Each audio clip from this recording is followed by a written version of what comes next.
let's talk about another guy. That's another speedy guy here. Jalin Hyatt, who obviously does not look very happy in his picture there, and for good reason, guys. I was about to say, very good reasons. Yeah, very good reasons. Not for once. I don't think it's the Giants' fault, but 16 games, 8 catches, 62 yards, 7.8 yards per catch, just 6 yak yards. Guys, we said it, and I said one day we talk about Jalin Hyatt, we should just pull out the old tape and to show the video of what we said back when he was drafted. We said he is extremely fast, and he is a one-trick pony. Now, at that time we talked about him, we thought he'd go first round, second round. We said he's a one-trick pony, and it's a nice trick, but it's not good enough where he's probably going to get drafted, and we don't want him. Then we got him in the middle of the third round. We were happy and fine with that. And I still have no problem with the pick. I really don't. But I have a problem when you don't move on from a mistake, and that's what this is. Yeah. You have a guy who is a twig stick figure receiver who, for whatever reason, seems to refuse to go to the gym and bulk up just to even, I'm not even saying to become like a tight end or something crazy, like, for his own safety.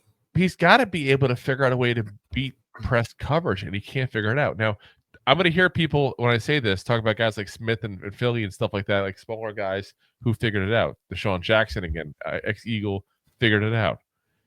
There's the not problem. Many of those. Jalin Hyatt hasn't figured it out. And that's the problem. You can't be, a 6-foot twig, which is what he basically is. He's a 175. They list him at 185, but I swear he looks skinnier. No. I swear. No way. He looks like if you sit him next to Wando, you can see that Wando's a bigger person, and they're listed at the same weight. Now, fairness though, he has 4 inches on him too. So I mean, that's part of it. There's a difference because Wando's a little more compressed, but I'm just saying, I think that's the issue. He can't beat the press. He's still having trouble running pro style routes, and this Giants offense can't throw the ball deep, which is the one thing he naturally can do. So I'm going to give him, there's 3 issues. The size, that's him not going to the gym. The route running, that's him not picking it up. But the lack of using his speed is the Giants offense. 2 out of 3 are his fault. The third one we got to acknowledge is the Giants. Yeah. Again, anything we talked about with Slayton, can't throw the ball deep because we don't have a good quarterback, don't have a line that can block and all that kind of stuff. That's all legitimate stuff. But who would have thought we'd draft Jalin Hyatt 2 years in and still wouldn't have a touchdown? No one. Didn't see that on the cards. Bryce Ford Wheaton has a touchdown. He doesn't have a single reception yet. Just saying. And it's not like they haven't tried. If you listen to the beat writers that were out there really every single play possible during training camp, they will tell you point blank that the Giants did everything in their power to give Isaiah Hodgins the job that Darius Slayton had.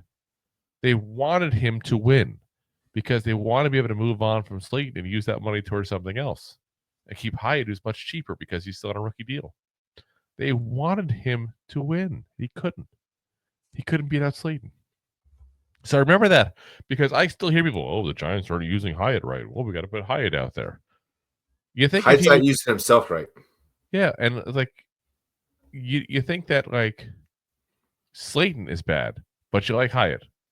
Because that's what I hear Giants fans say. Slayton is mid and bad, and Jalin Hyatt should get more time in the field. Yeah. He can't beat Slayton out on practice. Yeah. I know I've talked about it before. We talked about Turbo Miller before, saying the Giants should give him a shot. The difference is we've seen Hyatt on the field. We've seen it, and it has not been good. At a certain point, you just got to admit your mistake and move on. Same as we talked about Eric Gray. You got to move on. He's had 903 snaps, guys, on offense in his career so far. And he's got 31 receptions to show for it. That's not good. And there's a reason why. That means 1 out of every 30 plays, you catch the ball. Not good. That's not so good. Okay. No, like I said, you would figure it out by then. He can't figure it out because he's just not that good. It's time to move on. We really should cut bait with him. I don't know where he's at as far as over the cap. But it can't be high because he's a 3rd round pick. So let's see where he's at here. So we'd save $1 million by cutting him. He's got a $1.5 million cap hit. Move on. Yeah. Time to go. Appreciate your time. Appreciate the effort. I'm sure you put effort in. Like I said, I don't want to ever take it personal, even though I kind of talk like I do. But he's just not that good, and it's time to move on. Maybe somebody else picks him up and gets The him Raiders. Start working out with Eddie Lacy or something. I don't know. Like it's just for me, it's not going to happen. And Eddie Lacy workout going to the Golden Corral. Yes, exactly. If you like that clip, then you will love the full episodes too. Find us on your favorite podcast app and look for us on all your favorite social media platforms. Thanks so much. Please, I'm begging you. Please subscribe.